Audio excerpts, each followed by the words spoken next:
Your core value, rise. The first step you take when you get out of bed is the most important one. How you start your day is crucially important in your success. The snooze button is the enemy to success. It's literally like the devil, bro. It's losing the first battle of the day. It tells you that if you lay here for 8 more minutes, you're going to feel more rested. And yet I've never met a single person who hits a snooze button. They're tired when they hit the snooze button. And then 8 minutes later, they're like, yes, that extra 8 minutes. That's all I needed. Like, it never happens that way. You just feel worse. Everybody knows the story of the 3 little pigs, right?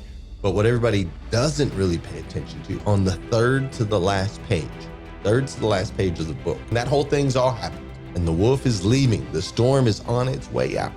And all 3 pigs are in the house made out of brick, bro. The moral of that story wasn't that you got to build your house with a solid foundation because the big bad wolf's coming. The moral of that story is you've got to do it because there's people that you love that won't. And if you don't do it, you can't protect those that you love. You can't count on them to do it, bro. Like, you got to do it. I just challenge those of you that are like, I'm not a morning person, or I can't do morning routine. I got to grab my phone. I got to get into the thing. Dude, slow down. Build on a solid foundation, tap into mind, body, spirit. And if you won't do it for you, do it for them.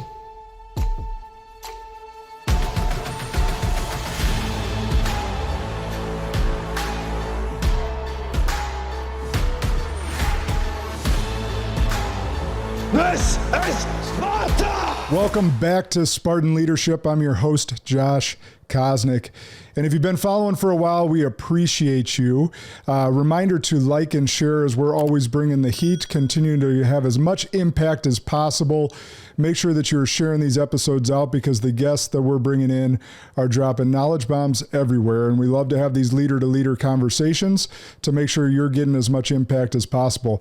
That being said, I know you've only heard from me in my voice over the past few weeks, and all those messages that I felt were really important to send through the airways as we round the final corner of 2023.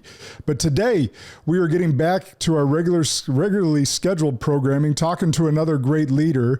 And Spartan leaders, I want to say, rise and grind. We're recording in the morning, and with me today, I got the host of the GM3X morning show, influential auto industry leader, and most importantly, husband and father to 8. He doubled me up, ladies and gentlemen.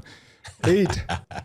Please join me in welcoming Glenn Lundy to the show. How we doing, brother? I'm good, man. I'm good. Thank you. Thank you for having me. And 4 kids, huh? 4 kids. Okay. 4, 12, 10, 8, 6. What's your span? 12, 10, 8, and 6. Dude, I remember when I was a part-time dad, bro. I remember what that was like, man. I remember what that was like.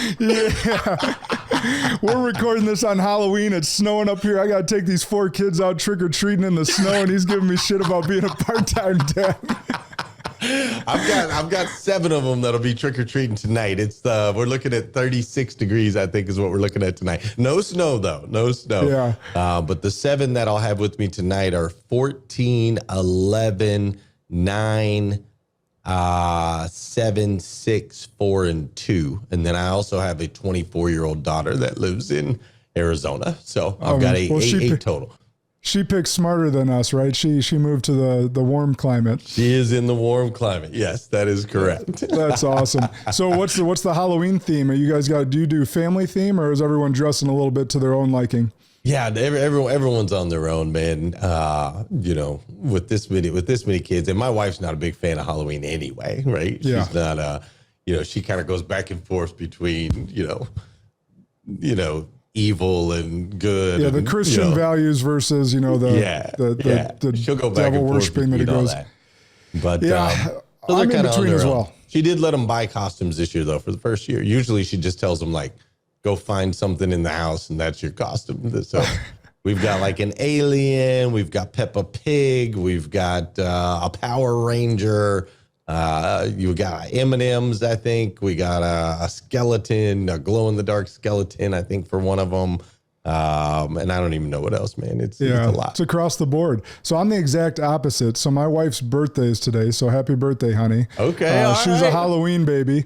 So Halloween's always been a big thing for us. So, as Christians, you do debate that, right? Because Halloween's come a little bit more and more demonic, but we always straddle that line is like, let our kids have their innocence and be fun and like keep them keep them focused on God. But at the same point, there are these earthly things that we're doing. And as long as we're in the spirit of fun and keeping focus on God, I think we can strike that balance as parents is kind of what I believe, because I think you can take it a little too far and almost punish your kids.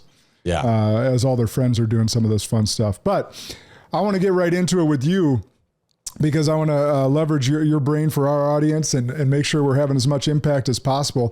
I don't think there is any need for me to rephrase what you've already said best. Who you were is no longer who you are.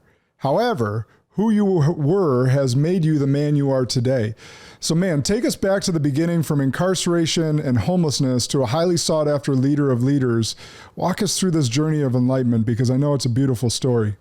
Oh, well, thank you, man. I appreciate that. God has definitely been good. I've been blessed in many ways. But yeah, we, I'm sure, Josh, and as we get to know each other better, you have seasons, right? We all have these seasons that we go through, seasons of life. And I wouldn't recommend any of the seasons that I went through to anybody. And at the same time, I wouldn't change any of the seasons that I went through, because they ultimately have put me exactly where I am today, which is I now have an opportunity to be able to pour into, connect with, and relate with people that have been homeless, right? I spent a season of my life homeless in San Diego, California. I can now connect with people who've been to jail. I went to jail 17 different times, mostly just short stays, overnight, silly stuff. But I went to jail 17 different times. And so I went through a season of life in my 20s where I was a non-believer in anything divine. B, I was a strong believer in Darwin's theory of evolution. And so I was of the camp, like, if I can get over on you, that's because you're weak and I'm strong. And I built really an identity around that. And I took advantage of everyone around me. And I did a lot of things that, that I should not have done, things that were harmful to myself and harmful to others. But ultimately, that was for some reason, path that I chose to go on to ultimately find out later in life who I was, and that we are not just physical beings, but that we are spiritual beings, and that there are spiritual consequences to our actions as well as spiritual rewards. So yeah, man, that was just my 20s, young, dumb, and making a lot of mistakes. And I had a real interesting perspective on life. I was, at the time, I was not running, but I was working at a car dealership. So I was in the automotive industry.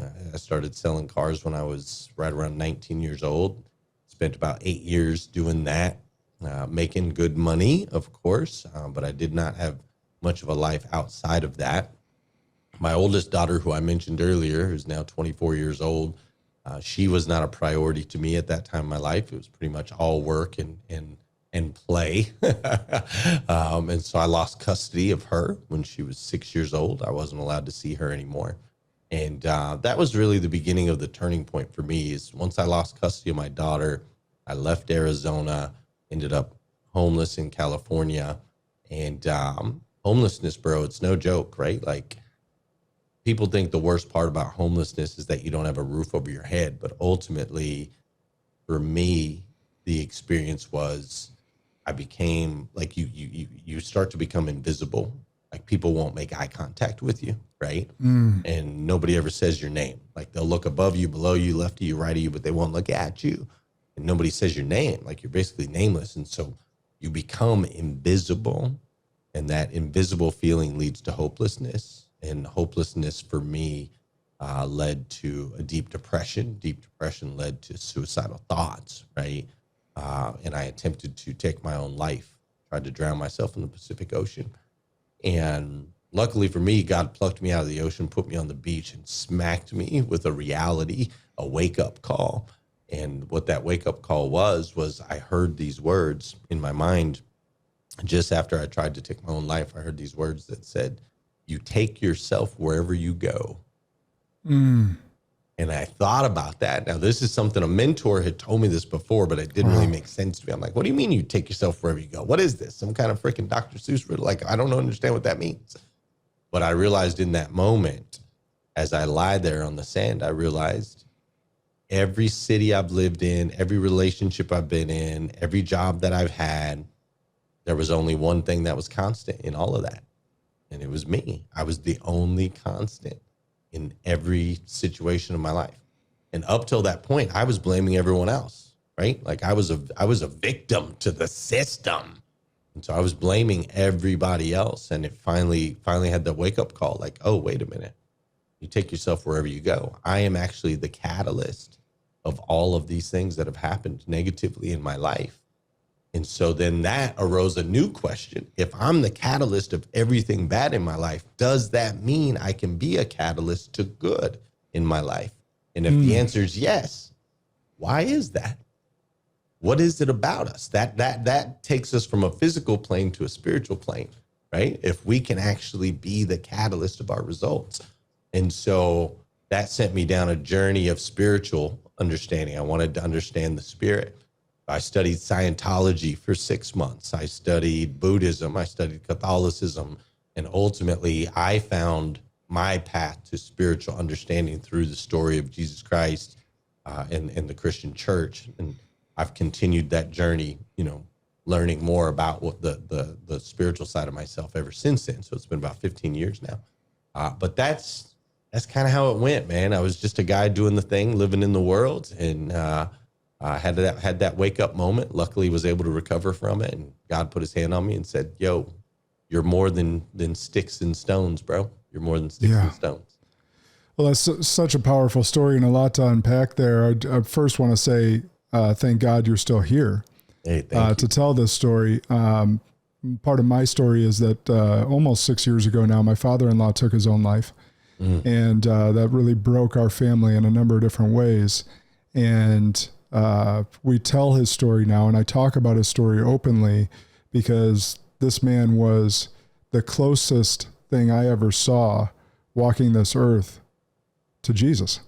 And yet he struggled with, now he would say, Josh, you're asinine for even thinking that, right? But he was my example of what a righteous man walking this earth should be. But he struggled with these demons mentally and never drank a drop of alcohol, never did drugs, any of that stuff. But mentally, stress, mental health, all the different things that finally wore him down to the point where he didn't see a way out. What advice would you have for those that are in that mode right now where and there's a lot of people struggling, and as the economy struggles, mortgage rates have risen, costs, inflation, all this, there's a lot of people struggling financially. And for men, that can be a huge stressor because we're providers. It's what we were hardwired to be for our families. And as those stressors mount, it can feel like the walls are closing in on us. What advice would you have for those, because you've been in that position and not seeing a way out? Yeah, so I appreciate you sharing, Josh, your experience. And I do want to breathe into that real quick. When I was in that space, man, like a lot of times people think suicide is it's a very selfish act, right? Mm-hmm. And it feels that way. And I used to think that way until someone close to me died and understood how hard he fought to be here. Yeah. And finally lost that battle. I used to be one of those, and I understand now that it is not. Yeah, it's not a selfish act. And for me, I thought it was the best thing. Like, for me, it was like, I love my mom so much that I don't want her to have to worry about me every single night because she knew I was homeless in the streets, right? I've embarrassed my sister by being the man that I am today. Like, the demons, as you refer to them in our minds, convince us that this is an act of love, not one of selfishness, but one to serve those that are around us, right? And that was the space I was in, and I've shared experiences with a lot of other people, since then, because this is part of my journey and part of my walk, and so this is what God does. And so to breathe into those of you that are in that space, I'll share with you kind of like what Josh said right at the beginning. Like, who you are today is not who you were, right? And we have been given this gift of a day. If you look it up statistically, like 77,000 people die every single day, right? They go to sleep, they don't wake up the next day. 77,000 people, a lot of people. We were given the gift of the day. And with the gift of the day is the hope of transformation. Now, transformation is not this big, crazy, spectacular thing, right? Transformation is a series of tiny incremental decisions that over time take us on a completely different trajectory. So like a golf ball, if you've ever hit a golf ball, right? You hit a golf ball in one spot, it goes 200 yards this way. You hit it a teeny tiny fraction of a millimeter to the right or to the left, and you land on the next hole over, like That's all right. the way over on the other side. And so for people that are battling that, I think sometimes, and I know my experience was, I felt like there had to be this huge 180-degree change, right? Like it had to be a huge transformation, and it was so big and so heavy, I was never going to be able to accomplish that. But the reality is, if you're here today, you have an opportunity to shift the trajectory of your tomorrow by just making that next right decision. Maybe it's that you need to reach out to someone and say, I need help. Maybe it's a decision to get up early versus staying in the bed. And maybe it doesn't feel good, and it doesn't have to feel good, and you don't have to like it, and you don't have to want to do it. But ultimately, those teeny tiny things over time can shift and get you out of whatever hole that you're in. I like to use an acronym of CDCD, right? Consistent, discipline, compounded daily equals transformation. So it's teeny tiny acts on a consistent basis over time that are going to get us where we want to go. So that's what I like to challenge people with, is like, hey, I get it, man. I totally get it. It feels overwhelming. It feels like it's too much. Let's just do that next right one little thing that we know is the right thing. And each day we'll dig out of this hole together. And only focus on that next right little thing. That's it. Yeah. Yeah, it gets way too heavy, man. Everything's too overwhelming if you look beyond that at that juncture, is what you're saying. Say you got a major financial burden, right? You owe $500,000, $1 million, $5 million, whatever the number is, right? You think there's no way. How am I going to get a freaking out of this thing? Like, as long as you're staring at that big number, dude, it's so heavy. That's so much weight. So the right, I don't want to say the right move. We all have our own journeys, but for me, it was, okay, how do I take $1 out of this? How can I chip away $1? Right? It's $5 million. What can I do today that's going to eat away $1 of this so that tomorrow it's 4,999,999? Right. Yeah. And I know that's oversimplifying, but you get what I'm saying. It's, yep. And then the next day you might figure out how to make it 2. And then the next day you might stumble into an opportunity where you eat away at 5, right? And it starts to compound. So consistent, discipline, compounded daily equals transformation. But just start at $1, because you're not going to solve a $5 million problem overnight. Yeah. And what I love about your formula is Albert Einstein said compound interest is the 8th wonder of the world. That's right. Most of us think of that in money sense, but there's also action oriented sense, which is what you're talking about, which I love. So, but before I get into some of the heavier meat, one more question on your story is, you went from homeless and also in and out of prison.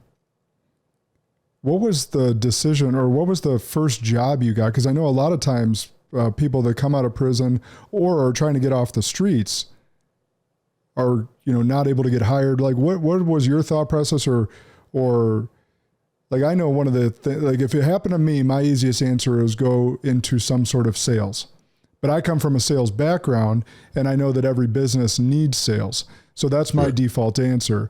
So I want to hear what your answer was to get out of that cycle, not necessarily even to get out of the cycle, but like that next right thing to get a job, back on your feet, that type of stuff. Because there may be someone that maybe not homeless listening to this, but maybe down in the dumps with their job, and they're looking for, they don't know where their next right move is job wise. Yeah. So the first thing for me was I had to come to grips with the reality that we are mind, body, and spirit, not just mind, body.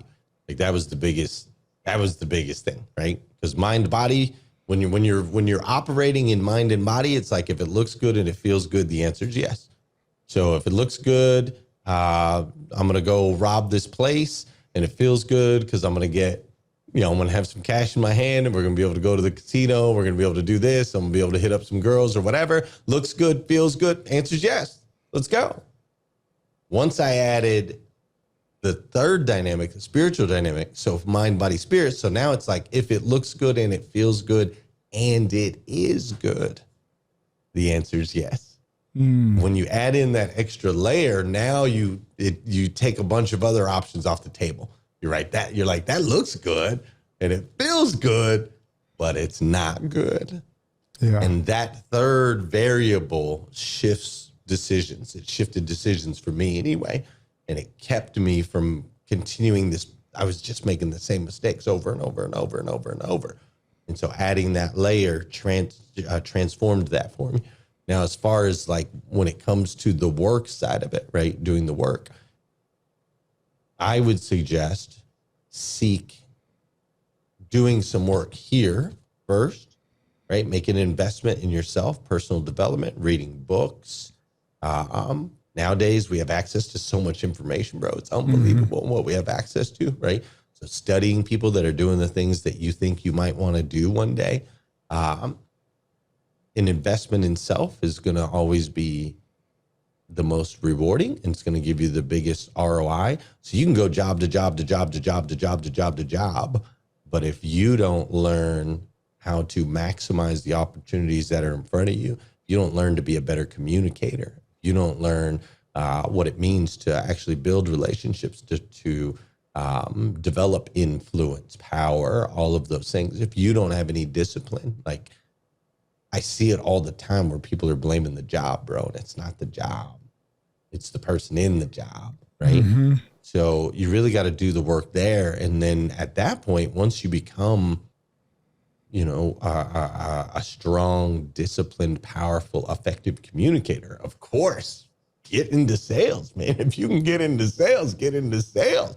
You can write your own check. Everybody thinks job security is some sort of salary or some sort of, whatever. But those are the people that get fired first, right? Yep. Those of us that own companies, we fire the static. We don't fire the commission people, right? Like the commission people are earners. And so, yeah, get into sales. But I would suggest, Josh, invest in themselves, become a better communicator and leader, and then use those skills to tackle whatever the dream, vision, desire might be, whatever that path is. If you want to be a lawyer, then become the best person you can be, and then go be a lawyer. If you want to be an artist, become the best person that you can be, and then go be an artist, right? If you want to get in sales, make a whole bunch of money, and have the freedom and the flexibility that comes with that, go be the best person you can be, and then go get into sales. Love it. Love it. All right. So you spent 25 years in the automotive industry, and I spent about 20 in financial services. Nice. Two very different worlds. Yeah, we were doing some very similar things, building our empire: sales, recruiting, development, scale, grow, and repeat. What do you think is your biggest lessons from that cycle? The sales, the recruiting, development, scale, grow.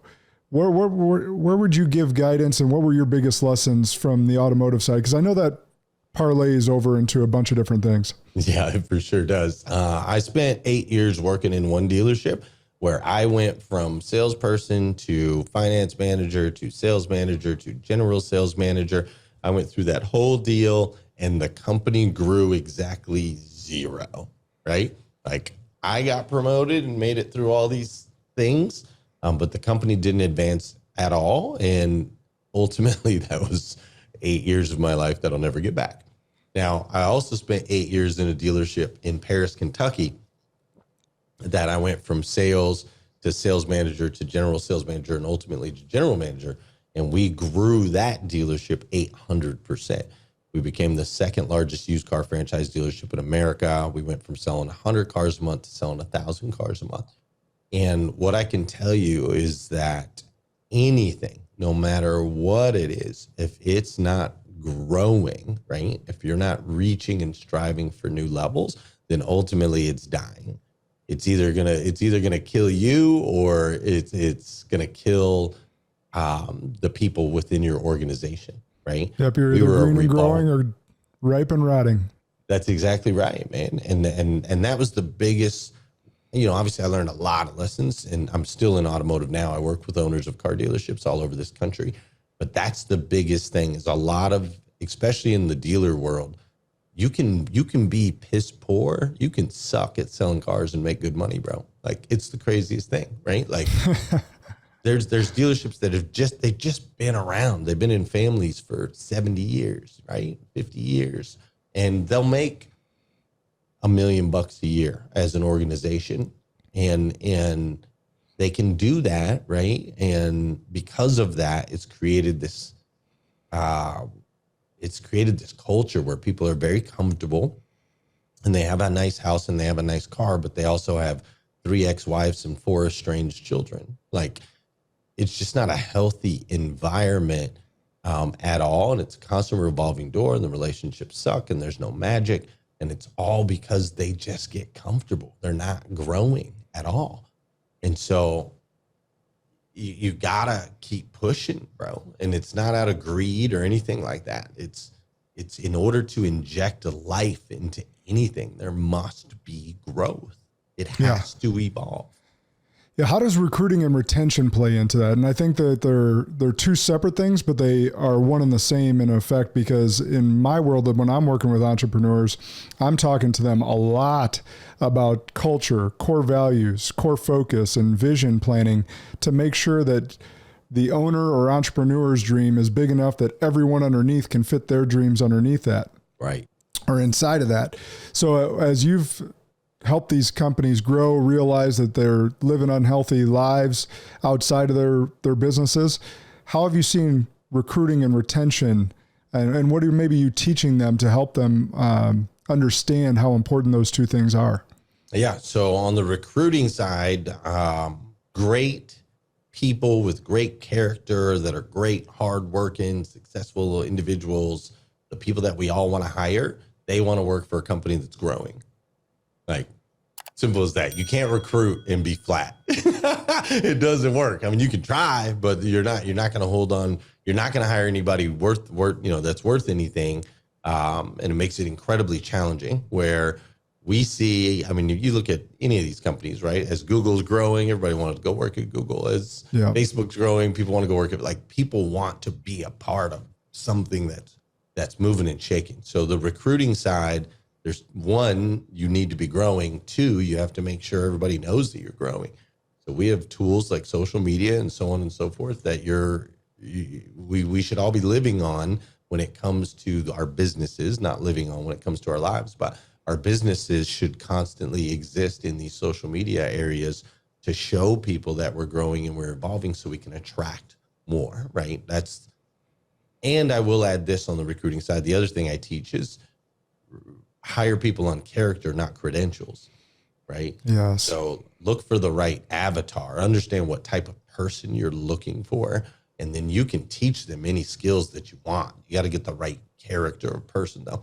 A lot of times people are trying to hire off credentials, and, like, that's just nonsense, because if somebody's crappy character, they're bad for your culture, but yet they've got some skills. And we see this happen in pro athletes all the time, right? You got pro athletes, they got all the skills in the world. They go in the locker room, they destroy the culture, right? They're a distraction more than anything. And then ultimately they end up getting fired. You have to rebuild, you lose players, so on and so forth. So same thing. James Harden. Yeah, exactly.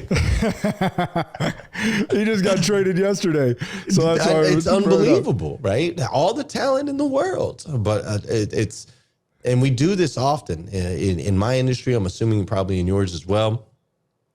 We're constantly looking for, I just want to find somebody that knows what they're doing, and they're a hammer, and they're an expert, and they've got the skill set, And I'm like, that's not my experience. My experience is, go give me the kid that's freaking hungry, that's driven, that's disciplined, that's got good character, that's got big dreams and big visions, willing to do whatever it takes, and I'll freaking teach them how to do it. And, like, that's the easy part, right? You can teach any monkey to freaking hammer a nail, right? So that is on the recruiting side. On the retention side, part of what we teach with our clients is, first, you have to get rid of this idea that you have to get rid of the idea that I'm trying to put this in the right words for all kind of industries and businesses. You got to get rid of the idea that holding on to people forever is the best path for your business success, because it's not. Mm-hmm. I always say hire slow, fire fast. That's right. Now, obviously, there's nuance to that statement because there's nuance in almost everything. Sure. But yeah, if you keep someone that's a culture killer or that's just mediocre, rising tides lift all ships, but lowering tides also sink ships. All day or long. at least lower ships anyhow. So that's the thing, is keeping that mediocre producer that a long time, like you're mentioning. But I'll let you continue. Yeah.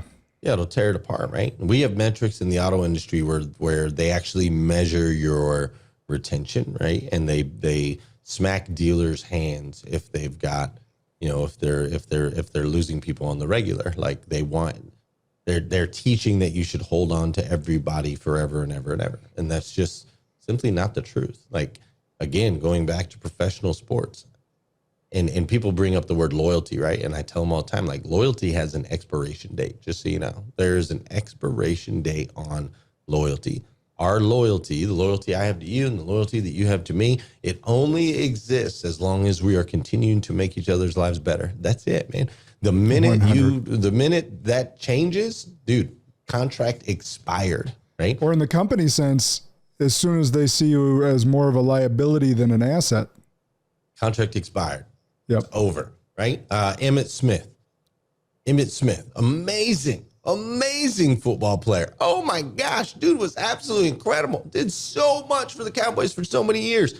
The minute he couldn't anymore, guess what? We love you, bro. We're going to hang your jersey up over there on the wall, but we're going and getting that 22-year-old kid that's new and hungry and driven, and his knees are strong and his back can carry the load, because that's what it takes to freaking win, right? So it's no offense, Emmett. You're just not the best person for the role anymore. And I think a lot of organizations miss that. They hold on to people. They've got this idea that the loyalty is there, so we owe it to them. No, what you owe it, you owe it to those that are coming after you to build the biggest, freaking most impactful company that you can build, so you can create more and more opportunities for more people and make multi-generational impact. That's what you owe, and you can't do that holding on to, and not to that, You know what I'm saying? I don't want to be like, I know what you're saying. Stale bread, but I'm just saying, like, these are good quality people, but you got to keep it churning, man. You got to take it to the animal kingdom for a moment. The animal kingdom, right? The old lion, the old bull elephant. If you continue to let them live, and that's why actual Americans that don't hunt don't understand this, but hunting is necessary in Africa, in those tribes. And it not only is a way of life for the villagers, the poor villagers, but it also is part of the circle of life. If you let that old bull elephant continue to do his thing, it dilutes the herd. You have to let the strong young elephant come up and take over the herd, not only for because all of our being is about staying alive, the species staying alive, procreation, whether you're human or animal, that's all about keeping the species alive. And so if you just take it to the animal kingdom, it's just the same way as it is in business, as it is in pro athletics. It should be a meritocracy. Where we've gone wrong is some of these, and not saying that all things union is bad, but like the unions and some of these, like even the car dealerships that you're mentioning, saying, hey, keep these people around forever, otherwise we're going to slap your hand because we're measuring the wrong thing in retention. Right. You're diluting the herd. You're not getting the best of the best to rise up. You're letting people stay just based on tenure, which does not breed the strongest environment in nature or in business. Correct. And I will add to that in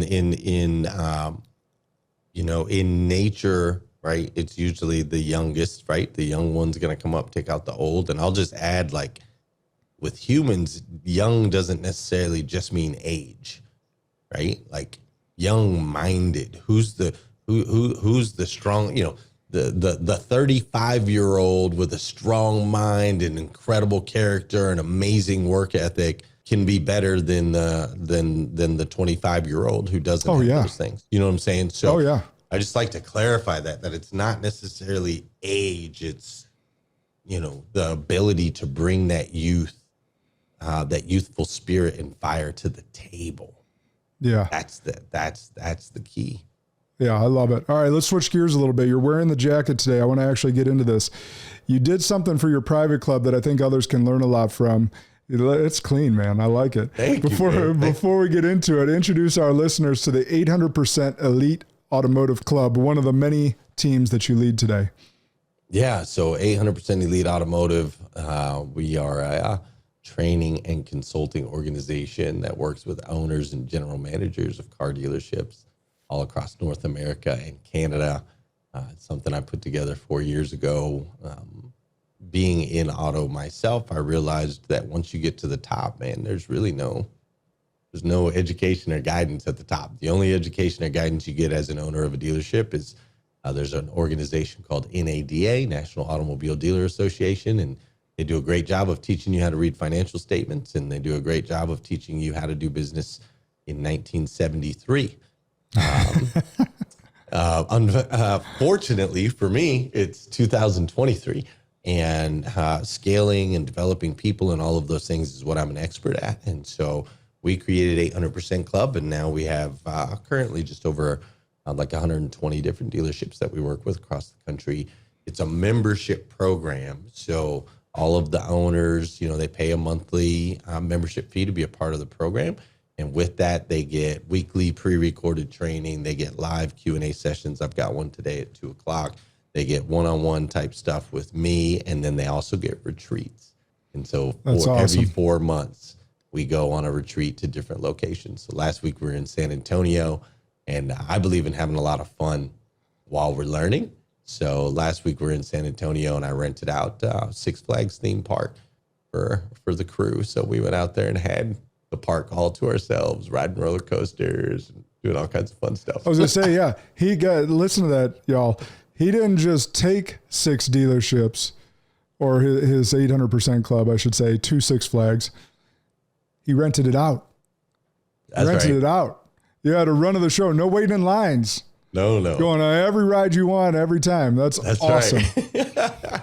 It was awesome, man. And this is what we do. Every event, we have some sort of memorable life experience, right? So we've raced the Lamborghinis in the mountains of Colorado. We raced sailboats off the coast of Florida. We've done indoor skydiving. We've done kayaking with alligators. We went paintballing in the deserts of Scottsdale, Arizona. It's 120 degrees out. It was all freaking awesome. Four-wheelers and razor, those types of things out mudding, and we've gone fly fishing up in the mountains, like just crazy experiences that we get to share together because our training and the majority of our training is all virtual, and we get a lot of work done and we grind. And so when I pull them out of the stores, I'm like, yeah, we're going to learn a lot. And we've got outside speakers, et cetera, et cetera. But most importantly is we have to create memorable experiences that we can share together. That really cements those bonds, and it helps elevate the mind of what's possible. None of my dealers had ever, and these guys are all, they're all millionaires in one way or another. None of them's ever been in a theme park that they had all to themselves. Ever. Yeah. And they were like little kids out there, bro, playing carnival games and winning stuffed animals. Like, I took them back to when they were 17 years old and had dreams and visions of having a theme park all to themselves. And by doing that, we can expand what's possible for them. So that's what I'm always trying to do, expand the mind of what's possible for people. And that's so rare nowadays. And that's why you'll have such loyalty and buy-in with those people, because you're creating an experience. You're also, you're leading them and teaching them a better way of life, but also giving them an opportunity to experience something they may never have before. But it also, in that, will breed creativity for some of those dealership owners that go, how do we want to replicate maybe exactly that, or how do we replicate this in our own way, in our own local area to help our customers or to help our employees have a really cool experience as well. Man, that's awesome. So I hope everyone takes something from that. Maybe you can't necessarily rent out a Six Flags yet, but just having that ideation around creating experiences is really important. It was super fun, bro. It was awesome. So it's interesting, as a kid, man, I was roller coaster king. Put me on the scariest one, great. And as I've grown, my head can't handle it. I feel sick almost every time I go on one with the kids. I'm sorry to hear that, bro. I know. I'm sorry to hear it because I really enjoy them. It was super fun. I was scared to death of one, man, called the cliffhanger. It takes you all the way up to the top, and then it tilts the thing over, and you're like facing death. Straight down. It just hangs there for like 8 seconds, dude. Just probably feels like 8 minutes. Yeah, and then all of a sudden, it drops. It's insane, but it was fun, man. It was scary, and if you want to feel alive, you'll feel alive on one of them things. I'm sorry it hurts your head, but you definitely you'll know you're alive. No doubt about that. That's for sure. That is for sure. All right, I believe if we can change the way you start your day, it will make a massive impact in your life.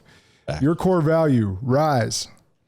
The first step you take when you get out of bed is the most important one. We believe how you start your day is crucially important in your success. We give you the tools and strategies you need to start off your day with a win.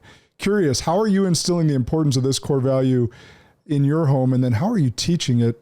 Obviously, I just read your core value, but Curious how it's happening in your home and how you implement that personally, and then how you're teaching it, because I 100% agree with this core value of yours. Yeah. So morning routines, right? I'm sure we've all read or heard that, how important it is. So I created a system through trial and error. Right? Really, I was doing a bunch of studying of different people, and I found that every single historical to today successful, business person, they have some sort of morning routine, some sort of ritual that they go through when they first wake up. What time they wake up is completely different, right? Like Beyonce normally. Yeah, it's not about being up at 4 a.m., which that's the buzzy thing right now. Yeah. No. And so don't get trapped in that. Listen to the rest of what he's got to say. Yeah. Like Beyonce, she does shows till midnight, parties till 3, not party, but you know what I mean? Her job is at night. That's her job. So she gets up at like noon, and then she goes through her ritual. And it takes her till like 2:00 before she's out into the world, right? So I just noticed everybody successful has a ritual. They have and that ritual always taps into mind, body, and spirit. That's what I learned. It always is mind, body, and spirit, every single one. And so I started trying out different things, right? I took a page from Tony Robbins, right? You got to do the cold shower every day. So I started doing the cold shower every day. And I was like, bro, this sucks. I am not doing this. I do not enjoy this. This does not invigorate me. I do not feel better about it. I'm out. Now, I can do a random cold plunge every once in a while, but the cold shower thing, it ain't for me, bro. So I kicked that out, right? But then I did find that there's a lot of power in gratitude, writing down the things that we're thankful for in the morning. I found that the snooze button is the enemy to success. It's literally like the devil, bro. It's losing the first battle of the day. Yeah, well, you're losing the first battle of the day, plus you're buying into a lie, right? So that's why I tell people all the time, I'm like, the snooze button is Satan. They're like, how can you say it's Satan? I'm like, because Satan's a liar, and so is the snooze button. It tells you that if you lay here for 8 more minutes, you're going to feel more rested. And yet I've never met a single person who hits a snooze button. They're tired when they hit the snooze button, and then 8 minutes later, they're like, yes, that extra 8 minutes, that's all I needed. Like, it never happens that way. You just feel worse. There's science behind it, sleep science, et cetera, right? So it's the devil. General Electric released that back in the 50s when they were trying to, anyways, that's a whole different story, but trying to create sheep, factory workers, those types of things. They don't want you at your best. They don't want you at optimal. So anyways, that's a whole nother story. But I created this system, right? 5 simple steps. No snooze button. Never touch your phone first thing in the morning. As soon as you touch your phone, you're giving away everything. You're going straight into other people's opinions, other people's thoughts. You're going straight into violence. You're going straight into negativity. You're going straight into emails and text messages and all this stuff. And you haven't spent You haven't spent any time on yourself yet, dude, and you're not going to get any the rest of the day, right? So And there's also downloads from your sleep that God will give you if you let yourself be. No doubt. No doubt. So powerful, man. So no phone or no snooze, no phone, gratitude and goals. It's maybe 10 minutes to write down my things that I'm thankful for and then I write down my goals. And a lot of people will tell me that sounds like 2 steps. I'm like, no, dude. I think the study was 87% of people know that they should write their goals every day and don't do it. Right. And I thought about that. I'm like, why is that? Why I think it's 97. 97? Yeah. I'm like, there's why only 3% of people that actually really write their goals down. Yeah. I'm like, why would people know how to do it and not do it? And what I realized is writing goals can be a negative experience. I wish I had a bigger house. I wish I had more money.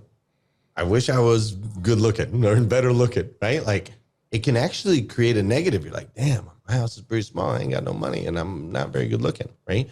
So I think people try it. I think they try to write their goals, but it's a negative experience. And that's how it was for me. What I found is when I start with gratitude, right? I'm grateful I have a roof over my head. I'm grateful my bills are paid. I'm grateful I woke up today and I'm going to get a bigger house and I'm going to get more money and I'm going to be better looking, right? Now it's a positive experience. It actually creates positive energy versus negative energy.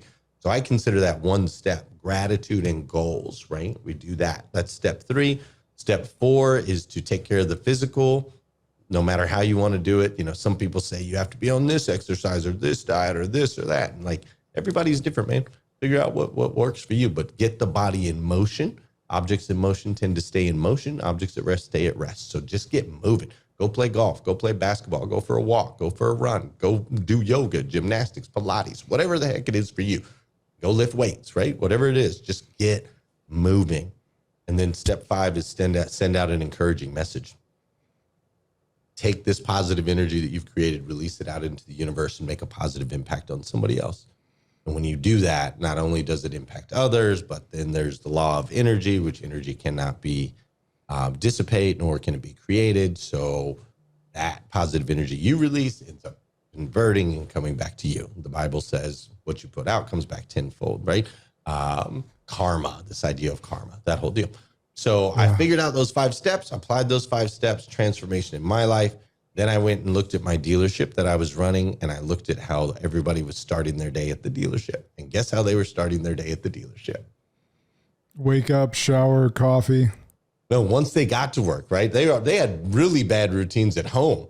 But then as soon as they got to work, grab an energy drink, sit in the back room and talk crap about what they did the night before, talking about Fortnite and all this other stuff that they did, right? Staying up late, chasing the girls, whatever it is that they did, right? Maybe going and getting some McDonald's breakfast burritos, like dealerships first thing in the morning, dude. It's awful. It's a terrible, terrible thing. And so one of the very first things that I do with my clients is I say, look, let me guess, in your dealership, people trickle in whenever they can. They look like crap. They're half, bloodshot eyes. They're not productive in the morning. Am I right? And they're like, yeah, that's exactly what my dealership looks like. I'm like, cool. Let's change the way you start your day at the dealership and it'll make an impact on your results. So I teach them how to start each day, right? We use a LEAD acronym: listen, encourage, advise, and develop, and do it daily. I teach them how to have a morning meeting each day that taps into mind, body, and spirit for the people. And once you start doing that, we get more production right out the gate, right? Because now our dealership's starting work at 8:30 in the morning instead of 10:30 or 11 when people actually get going. And then what ends up happening, Josh, it's crazy, is when we model this, we do it ourselves, and then we change how the business starts its day, so it starts in mind, body, spirit. Then what happens is people start trickling in at home. They start wanting to have a good morning routine. And that's what we found. It starts at the top with leadership, then you integrate it into your culture, and then people will take it outside of the culture and it starts to impact them at home. And that's where the real juice kicks in. So we've taught this to hundreds of thousands of people around the world. It's been amazing. Yeah, no, it's so good. 2 things there, right? And it's like, as they start to learn it, they also start to think about their night before choices. That's right. And they're like, oh man, I feel like shit today. And having this energy drink and smoking cigarettes and having donuts or breakfast burritos doesn't make me feel any better. Right. And so I may, choose not to go out as much the night before, or may choose to get to bed a little bit earlier. So yeah, it's pervasive once you get the good culture, but so is the bad culture. But what I love about your routine in summation is you are getting your mind, body, and soul prepared for battle before you leave the house. Right. It's you're not touching your phone because the enemy, the devil, Satan, bad karma, whatever you want to call it, the universe is ready to attack you right from the moment you open your eyes. So that's why you don't grab your phone. That's why you don't turn on your TV. That's why you get into yourself, into your mind and soul and body, so that you can get yourself ready for the war that's going to happen to you every single day. Absolute facts, bro. Absolute facts. So good. On stage, it's kind of silly. I won't go through the whole thing, but I'll tell the story of the three little pigs, right? In the story of the three little pigs, as you know, I'm assuming, Josh, have you heard the story of the three little pigs? Oh yeah. Okay, yeah. good. If you haven't, you've been living under a rock if you haven't heard the story. I don't even know if they tell it anymore, but we've all heard exactly right. I'll say that in keynotes. I'm like, does everybody know the story of the three little pigs? And everybody will be like, yeah. I'm like, okay, well, just in case your parents didn't love you and you don't know the story of the three little pigs, let's go over it real quick, right? But in that story of the three little pigs, man, you got the one little pig makes his house of straw. The other one makes it out of wood. The other one takes the time to actually build the solid foundation and build it out of brick, right? And they do this because there's a storm coming, man. The big bad wolf is coming, bro. The big bad wolf is on his way. And they know this, right? So you got the one that takes the shortcut, does it quick. We got another one that takes some shortcuts, does it even quicker. And then we got another one that takes the time to really build a solid foundation before the storm can hit. But here's what's so fascinating about that story. Everybody knows the story of the three little pigs, right? But what everybody doesn't really pay attention to, my thought is, or my experience has been, is on the third to the last page of the book, the three little pigs. The big bad wolf is coming, knocked on the door and huff and puff and blow your house down and not by the hair of my chinny chin chin. That whole thing's all happened. And the wolf is leaving. The storm is on its way out. And all three pigs are in the house made out of brick, bro. All three are in the house made out of brick. The moral of that story wasn't that you got to build your house with a solid foundation because the big bad wolf's coming. The moral of that story is you've got to do it because there's people that you love that won't. And if you don't do it, you can't protect those that you love. You can't count on them to do it, bro. Like, you got to do it. So I get up at 3:20 in the morning. I do my morning routine. I do it every day. I don't grab my phone. I write down my gratitude. I do my goals. I send out my encouraging message. I take care of myself because I've got 8 kids. Some of them like my morning 5 routine and they try to dive into it, right? Some of them might do it themselves. Some of them might not. I don't know. My wife, she's got her little dig. It's been a few years. She's starting to get up a little bit earlier, right? But I can't expect her to do it for us, and I can't expect my kids to do it for us, and I can't expect my employees to do it for my company. Like, I've got to do it for them, man. Yeah. I just challenge those of you that are like, I'm not a morning person, or I can't do morning routine, I got to grab my phone, I got to get into the thing. Dude, slow down, build on a solid foundation, tap into mind, body, spirit, and if you won't do it for you, do it for them. That's it right there. Wow, that's such a good principle. That's such a great way to end our great conversation today.